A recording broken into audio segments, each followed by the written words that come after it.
All right, so we've seen what happiness is not, according to Aristotle. Happiness is not pleasure, it's not wealth, it's not honor, and it's not virtue. Well, then what on earth is it? In Book 1, Chapter 7 of the Nicomachean Ethics, Aristotle gives his answer. And this is one of the most famous passages from the entire body of Aristotle's writings. People call it, what he gives in Book 1, Chapter 7, people call it the function argument. And we'll see why in just a second. We're going to spend some time trying to understand how this function argument works. The basic idea here, the basic move that Aristotle makes is something like this. It's confusing. We don't know exactly what to say about happiness. There are all kinds of false views about it, which I just kind of took care of, Aristotle would say, right? Well, then, so what exactly is it? His move is to look at functions. His idea is something like what we saw in the Gorgias. When Socrates was addressing the question of what happiness consists and what the human good is, Socrates said, well, look, it's hard. There's lots of disagreement. Let's look at something where there isn't disagreement, namely the crafts, right? And products of the crafts. That's how Aristotle's ethical theory worked. Let's look at the products of the crafts and what makes a product of a craft good. Maybe that will key us in to what makes a human being good. And so that's how Socrates' ethical theory goes. Aristotle pulls a very similar move. It's not the same, but it's similar. Aristotle's move is to look at the function of a thing. His idea is that by looking at the human function, that might key us in to what the human good is. Because and the move is even more similar than that to Socrates, because his idea is like, look, Aristotle's idea, we all agree about how functions are related to goodness and how functions are bound up with goodness and virtue and so on. And we'll see how this works in just a second. Well, why not take that framework of functions and goodness and virtues and so on and apply it to human beings? Maybe that will elucidate this elusive concept of human happiness, right? So to get a clearer grasp of what the human good happiness is, Aristotle says we need to ascertain what the function of a human being is. And the reason he gives for this, because the good and the well reside in the function. Now, he says that, look, the good and the well reside in the function, and then just moves on, expecting us to understand what that means. But it's not at all clear what that means. What does that mean? The good and the well reside in the function? Well, there is an adverb, like doing something well. That's the sense of well. He doesn't mean like a deep hole that you get water out of. The good and the well reside in the function. That's not even grammatical. You can't just put an article like the on the beginning of an adverb. You can't write like that. Don't write like that. So what on earth is Aristotle even getting at? What is the idea here? As, kind of mysterious or cryptic as that phrase is, as that claim is, the idea is not so hard to understand. To understand it, let's look at an example. Aristotle, unfortunately, does not give us an example here. He doesn't illustrate this claim. I'm going to do that for you to illustrate what exactly this claim is. It's not so hard to understand. All right. So Aristotle thinks that the good and the well reside in the function, that this functional framework applies to all artifacts. So what does this mean? Let's take a specific example. Let's take a pen. When you have, a pen, something you write, that's going to be our example. The question now is, well, what is its function? Well, that's not so hard. That's easy, right? The function of a pen is to write. That's what it does. And if someone were to say, well, I don't know, I use my pen to open letters, or I use my pen to, reset my modem, right? They have that little button that you can't use a finger, you got to use a pen or whatever. I use my pen for that. That's the function of my pen. I think what you'd say is like, no, come on, give me a break. That's not what pens characteristically do. That's not what they do. I mean, yeah, sure, fine. You can use a pen to do those kinds of things, but that's not the function of a pen. The function of a pen is to write. Yeah, it's not to do these other things that they happen to also do. Those other things aren't characteristic of and essential to pens. If somehow you had a pen that for whatever reason couldn't really reset modems, that doesn't make it any less of a pen. It's still for all that could be a perfectly fine pen, right? If it wrote, right? So writing, that's the function of a pen. Okay. Well, look, Aristotle would say, knowing what the function of a pen is, that keys you in to what a good pen is. A good pen is simply one that performs its function well, one that writes well. It's obvious, right? That's the sense in which the good, the well, reside in the function. You see all three of those words in that claim now. A good pen is simply one that performs its function well. Right? The good and the well reside in the function. If you know the function of a thing, you know what it is for that thing to be good, what that thing's goodness consists in. It consists in performing that function well, right? A clock, the function of a clock is to tell time. A good clock tells time well, right? It keeps the time accurately. This holds, Aristotle says, for anything that has a function, right? If you know the function of it, you know what it is for it to be good. Pushing the analysis further, Aristotle would say, or Aristotle thinks, that there are going to be certain characteristics, features, properties, whatever you want to call them, certain characteristics of a pen that enable it to perform its function well. So, for example,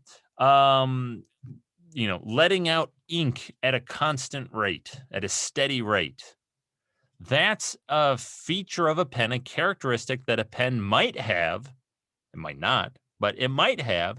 And if it has it, well, that allows it to perform its function well, allows it to write well.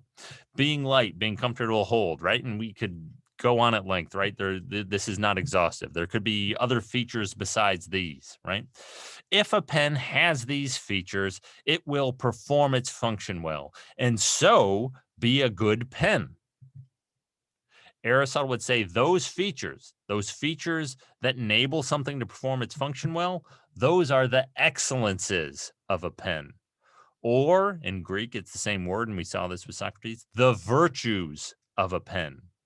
Pens have certain virtues, or at least they can. Being light, being comfortable to hold, letting out ink at a steady rate. Those are the virtues of a pen. And if you have a pen that has those characteristics, it will perform its function well, and so be a good pen, right? There are also characteristics that would inhibit a pen from performing its function well.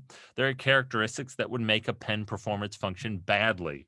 And again, you can come up with your own examples here, but letting out ink at an inconstant rate, right? So it lets out ink, but then it doesn't, then it does, and then it doesn't, right? It's not gonna write well if you have a pen like that.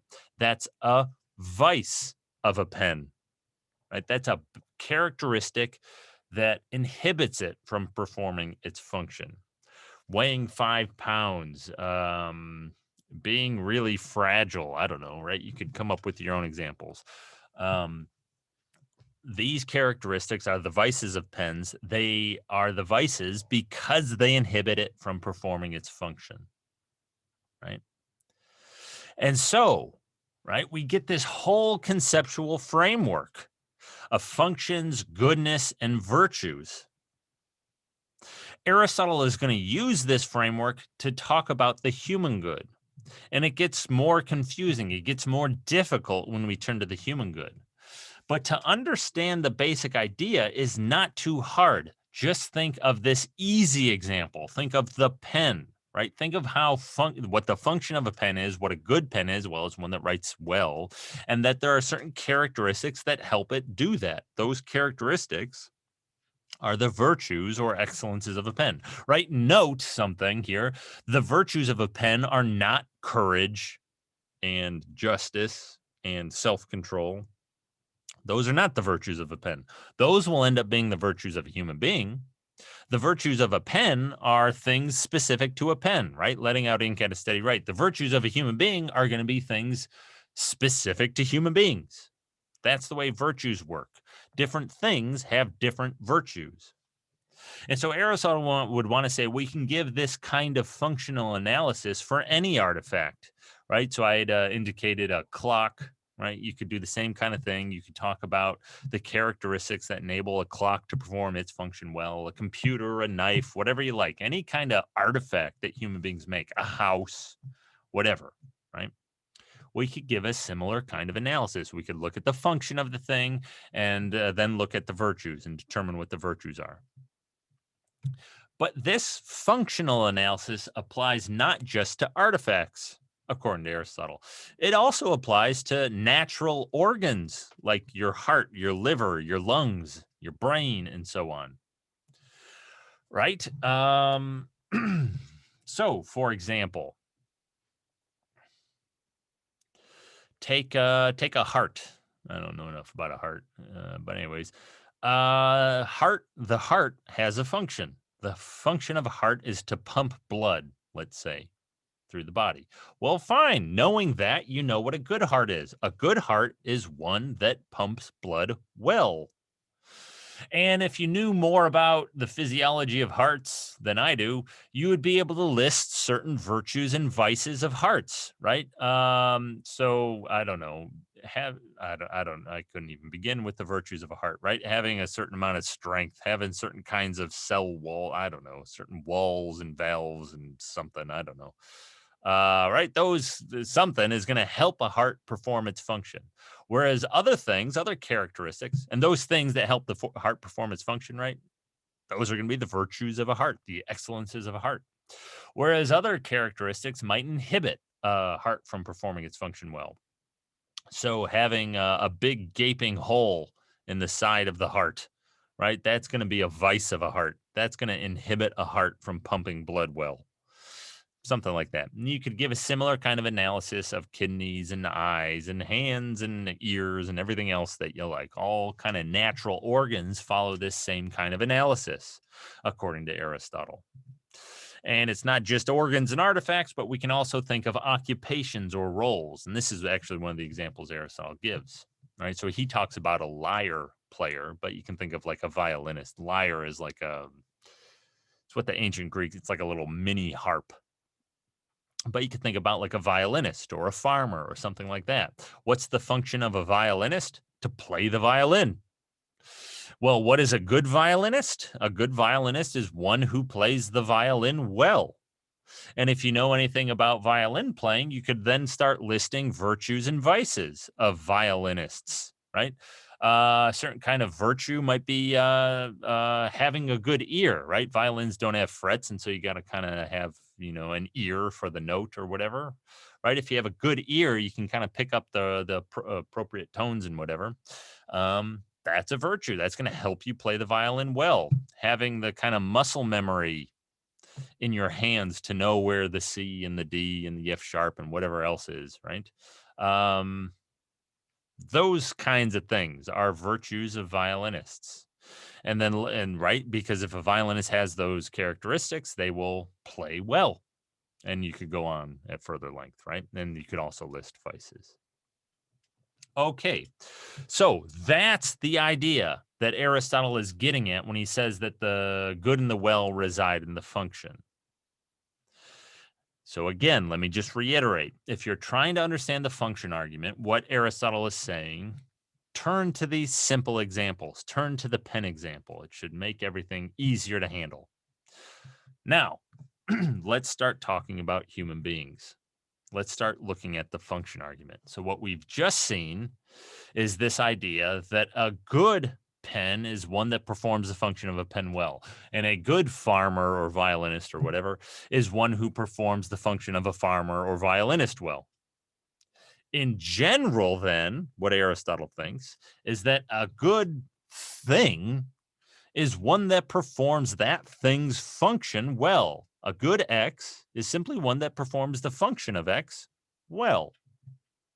Applying this to human beings, we get the first premise of the function argument, of Aristotle's function argument. A good human being, that is to say, a human being who has the human good, who has the highest good, who is happy, who has eudaimonia. Eudaimonia consists in performing the human function well. That's the first premise. A good human being is one who performs human function well. Aristotle's kind of loose in how he talks about this kind of thing. He would also say, another way of putting this first premise, eudaimonia consists in performing the human function well. Good human being is one who performs the human function well. Okay, that's something that comes out of that analysis we were just looking at, that functional conceptual framework that, yeah. Well, a second thing we saw when we were considering pens and violinists and whatever. A pen writes well when it has certain characteristics, right? And those were the virtues. Those characteristics enable it to perform its function well. And then so on for violinists and hearts and eyeballs and farmers and everything else. Applying, and we can kind of generalize from these cases and say that an activity or function is performed well when it's performed in accordance with virtue, when it's performed with virtue, right? And so a thing writes well when it writes with virtue. I mean, it's a little bit odd way of talking, but so long as we're clear about what we're saying, it makes perfect sense, right? A pen writes well when it writes with virtue, when it has those characteristics. A pen writes well when it's light and comfortable and lets out ink at a steady rate, right? When it, quote unquote, writes with virtue. That's what that means. More generally, right, an activity or function is performed well when it's performed in accordance with virtue. So you can see how we're kind of building up. That's the second premise of the function argument. So we know that a good human being is going to be one who performs a human function well, and we know that a function is performed well when it's performed in accordance with virtue. And so you can kind of put those two claims together. I'm not going to put it up there, but you can kind of put those two claims together and you can realize that, well, look, Aristotle is going to say that a good human being, eudaimonia, consists in performing the human function with virtue. Well, I don't know, elephant in the room, the thing that has not been addressed yet, what exactly is the human function? It's obvious when we look at pens what the function is, right? The function of a pen is to write. And it's obvious when you look at violinists or the heart or whatever, right? It's obvious what the function is. But when it comes to human beings, it's not obvious at all what the function is. The majority of the function argument is actually taken up with this question. The majority of the function argument consists in Aristotle's explaining what the human function is. For Aristotle, the function of a thing can be thought of as the characteristic and essential activity of that thing. And I alluded to this when we were talking about the pen. What is the function of a pen? To write. Well, what if someone said, no, it's to reset modems and open letters? Well, you'd say, no, that's not really the function of a pen. That's not characteristic of and essential to pens, right? It's something like writing. That's characteristic of and essential to pens. This idea is going to be important when we determine what the human function is, right? Another way of thinking about this, the function of a thing is the activity that makes it what it is, right? So writing is what makes what makes pens what they are. Writing is essential to pens. Characteristics of pens. It makes a pen a pen. Yeah. The way Aristotle captures this idea is somewhat misleading. He says that the function of a thing is peculiar to it, unique to it, right? That's the way our translation puts it. Peculiar. This is misleading because what the language of peculiarity makes you think is that we're looking for something that only the X in question does. But of course, pens aren't the only thing that write, right? Pencils write, markers write. I don't know, computers write.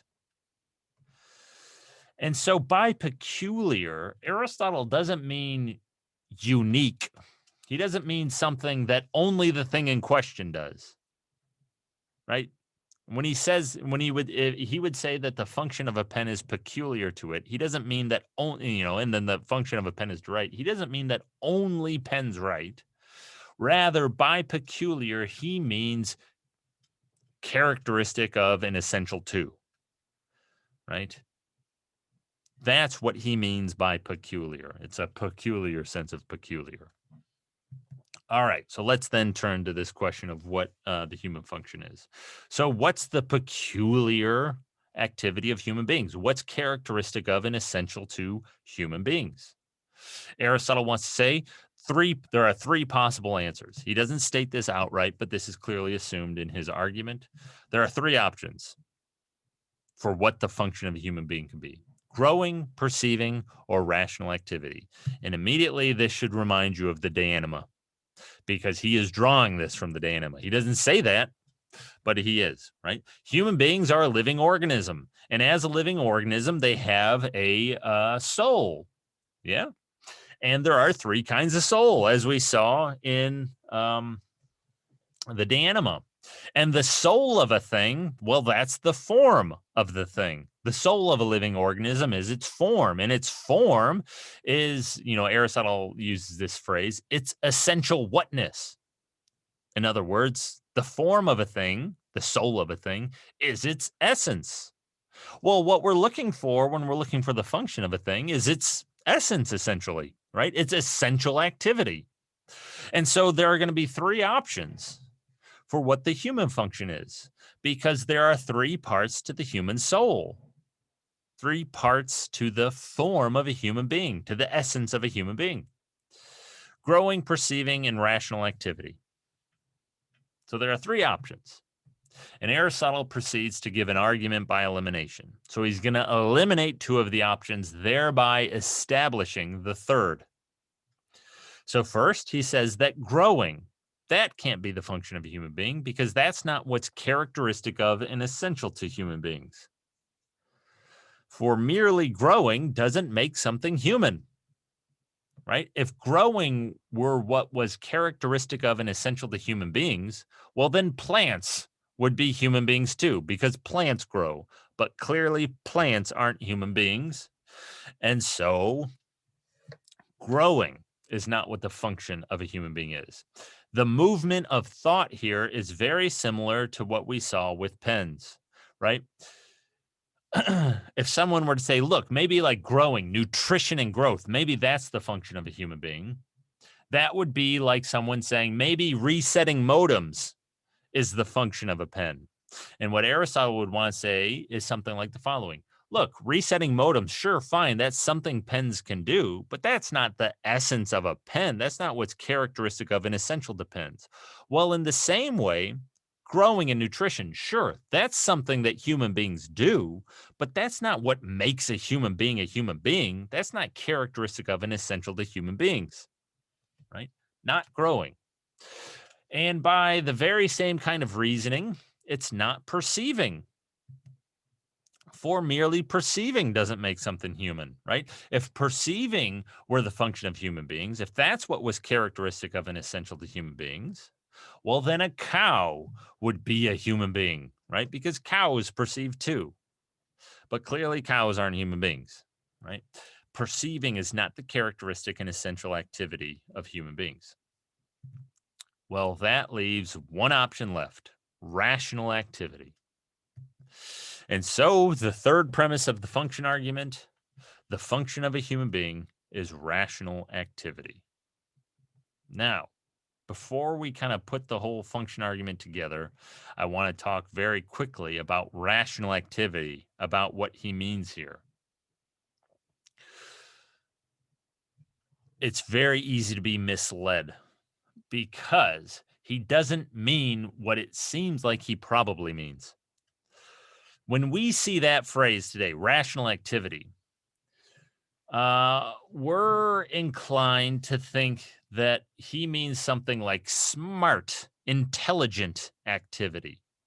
We tend to use the word rational in as a way of praising something, as a way of saying that it was smart.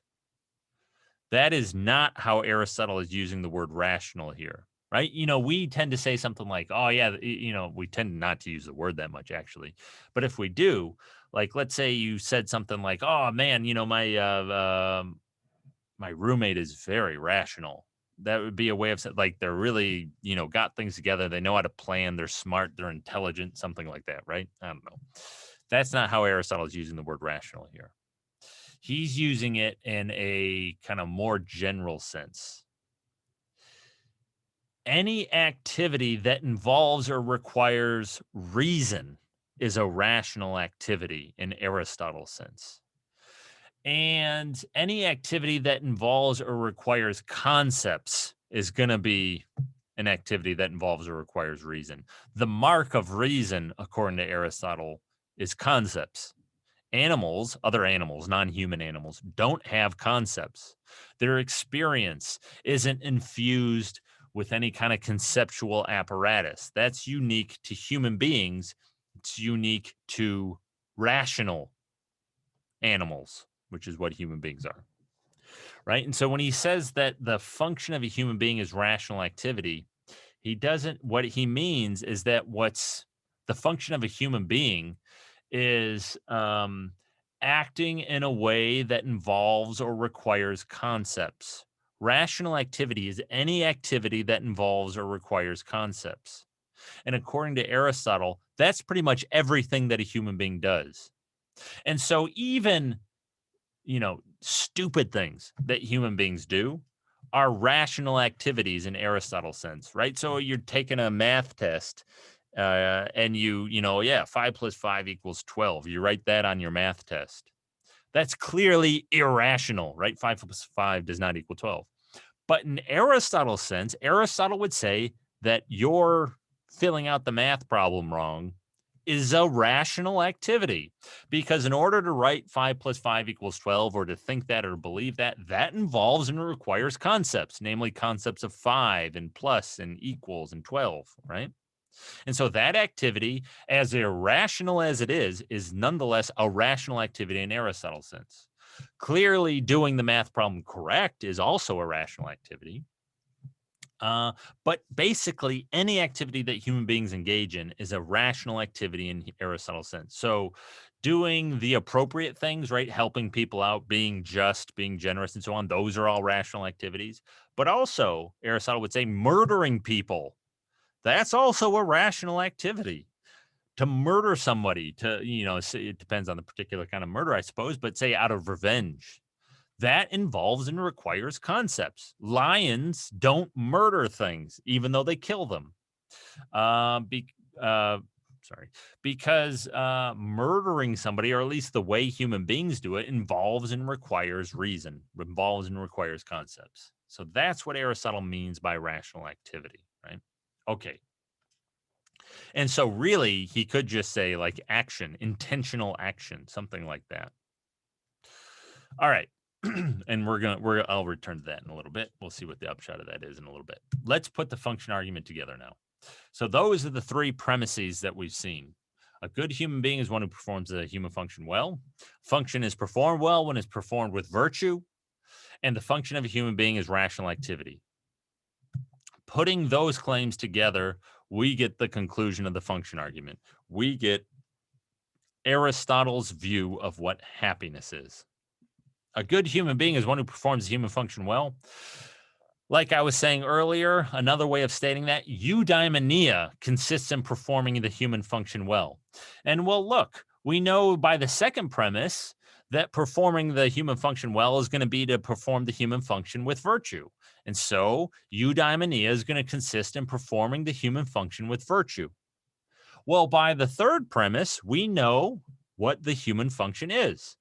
And so we can substitute that in. Eudaimonia then is performing rational activity with virtue.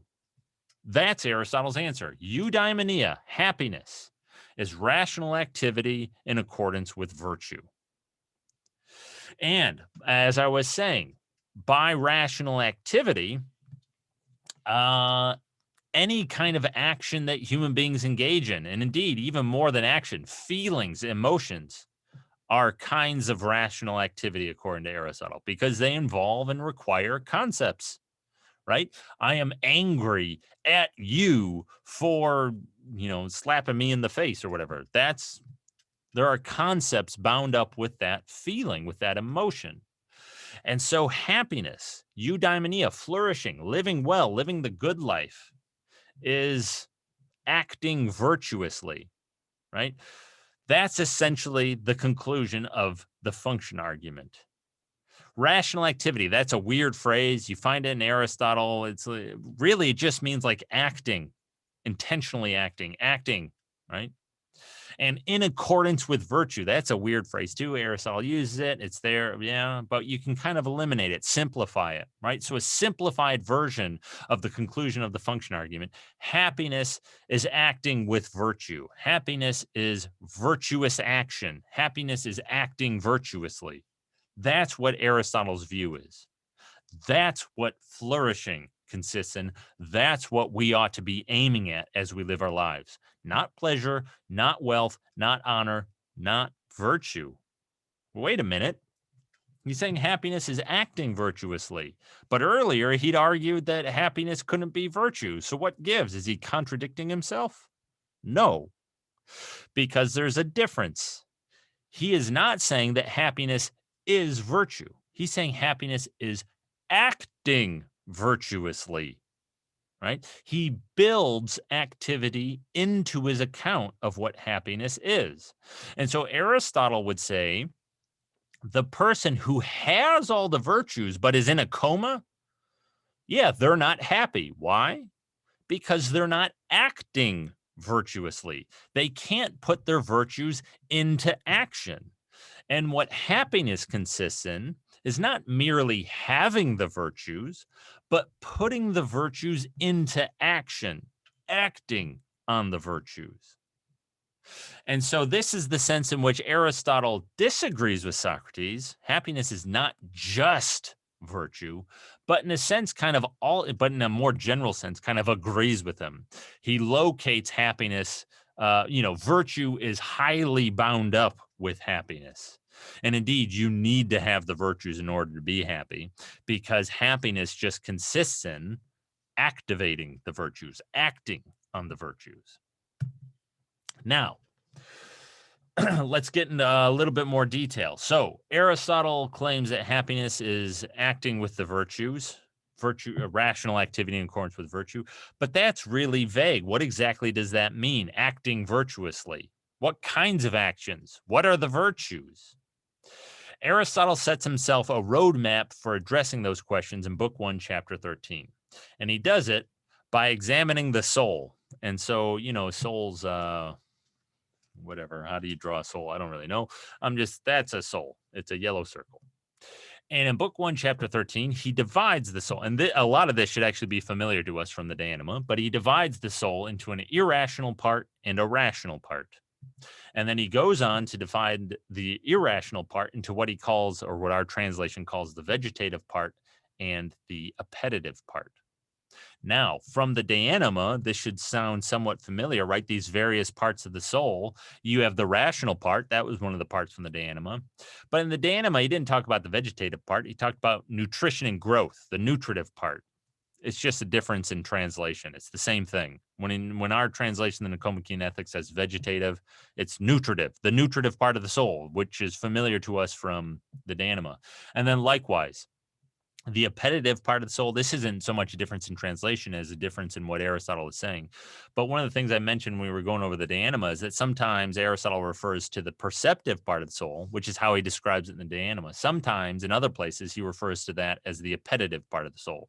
Well, the Nicomachean Ethics is one of the places where he refers to it as the appetitive part of the soul instead of the perceptive part of the soul.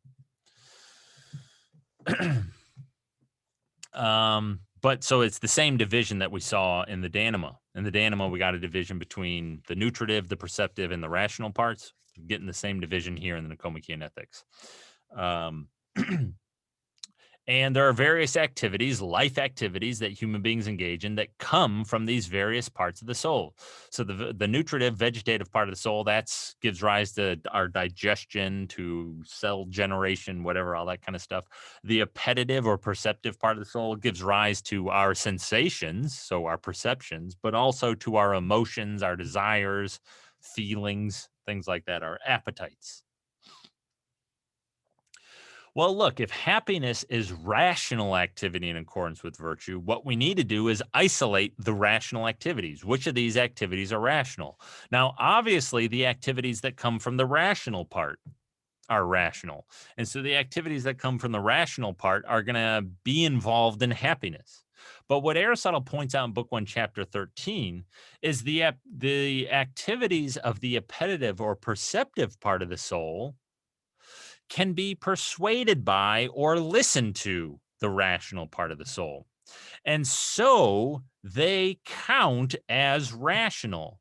Our desires, pleasures, and pains, emotions, feelings, and so on are all, in a sense, rational, even though they come from this irrational part of the soul. They're rational or quasi rational.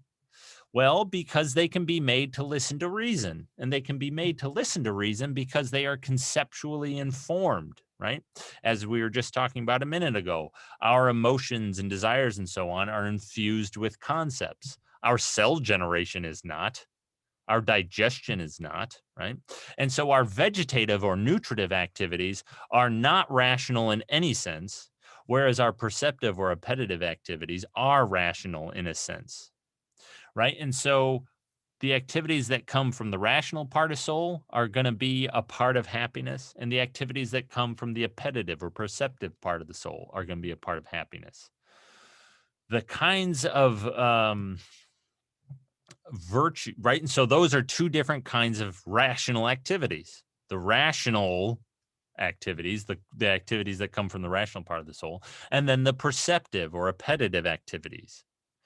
And the kind of virtues that go with the appetitive part of the soul, with those kinds of activities, Aristotle calls moral virtues. And the sometimes translated character virtues, he describes them in books 2 through 5. We're not going to read any of that, but in case you're curious. And then intellectual virtues, that's his name for the kind of virtue that goes with the rational part of the soul. He discusses those in book 6. This is all very abstract. Let's put a little meat on these bones, so to speak. There's Aristotle's answer. Happiness is rational activity in accordance with virtue. Well, let's get some of these examples of rational activities and virtues. This isn't in anything that we read, but just to give you an idea of what Aristotle's view is. One kind of rational activity, right? So one of the things we just saw is that appetitive activities, emotions, desires, and so on are rational activities in Aristotle's sense. Well, one kind of emotion is fear. And Aristotle lumps it together with confidence. But so one kind of rational activity is fear and confidence, right? So we could plug that in. And so what we'd want to know when we're looking at fear and confidence is, well, what virtue goes with that? And Aristotle says courage. Courage or bravery is the virtue that governs fear and confidence. And so happiness is, in part, feeling fear courageously. That just is in part what flourishing consists in, what living a good life consists in. It consists in feeling fear courageously. And so someone who's feeling fear courageously or feeling confidence courageously is living a good life. That's what it is to live a good life. To live a good life is not a matter of feeling lots of pleasure or having lots of money. It's a matter, in part, of feeling fear appropriately, of feeling confidence appropriately, of feeling those things in accordance with courage. Familiar to us from the Gorgias is all this stuff about these kinds of, hedonism and pleasures. Aristotle calls them pleasures of touch, right? This also comes from that appetitive part of the soul. And the virtue that goes along with it, Aristotle calls temperance. In the Gorgias, it was called self-control. But what Aristotle is going to say is that happiness just is in part feeling these pleasures of touch, pleasures of food, drink, and sex, right? Feeling those pleasures, experiencing those pleasures with temperance, right? So Aristotle is not going to say, you might think, given what he said earlier, that pleasure, has no part. That's not what the human good is. You might think that he's like anti-pleasure or something. Well, no, not really. His idea, what he's saying here, is someone who's anti-pleasure, in fact, would not be flourishing. Aristotle's idea is that no, you do need to feel pleasures. Pleasures are a part of human life. It's a rational activity. It's a sphere of life that human beings engage in. But what's important, right? His idea is not that you shouldn't feel any pleasure, that you shouldn't, that you need to just fast and abstain from sex and whatever. That's not his idea at all. His idea is that you need to channel those desires and pleasures appropriately. You need to experience them with self-control, with temperance. So don't just give into them like Callicles or whatever. Channel them, right? Don't give in to them like Callicles, but also don't just dam them up. Don't just totally ignore them. Don't just totally flee from them. Rather, we're supposed to channel them, feel them appropriately with temperance. That just is in part what happiness consists in. A last example, using money. That's a kind of rational activity. Non-rational animals can't use money. Using money involves concepts, involves reason. That's kind of rational activity. And the virtue that goes with that, Aristotle calls liberality or generosity. And so happiness just is using money generously, or in part, it's using money generously. And so what should we be aiming at? Not money. Rather, we should be aiming at using our money generously, right? And so again, it's a similar kind of idea as we saw with pleasure. Aristotle argued that wealth is not what happiness consists in.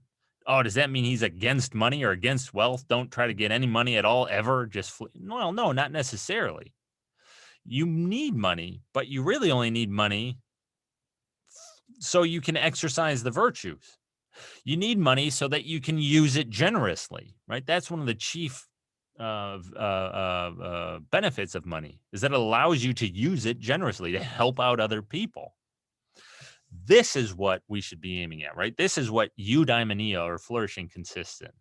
Using your money generously, feeling pleasure temperately, feeling fear courageously. And somebody who has all those things and who's doing all those things, that's living a good life. Now, there are many more examples. So we talked about the two kinds of virtues. Courage, all of the examples I've given you, courage, temperance, generosity, those are moral virtues. Those are virtues that govern the appetites and emotions that we have that come from that appetitive part of the soul. The intellectual virtues, there are only two of them. They're called wisdom and practical wisdom. Sometimes practical wisdom is translated as prudence. Those are the virtues that go with the rational part of the soul. We're not going to look at them in detail. We're not going to look at practical wisdom in detail, I should say, but we will look at wisdom, and we're going to compare wisdom with the other virtues. That'll be the next video. But what we know so far, right? Happiness just is in part, rational activity in accordance with wisdom, in accordance with practical wisdom, in accordance with justice and ready wit and truthfulness and good temper, right? With all of these virtues, happiness is activating the moral virtues and the intellectual virtues. That's the picture that Aristotle has given us.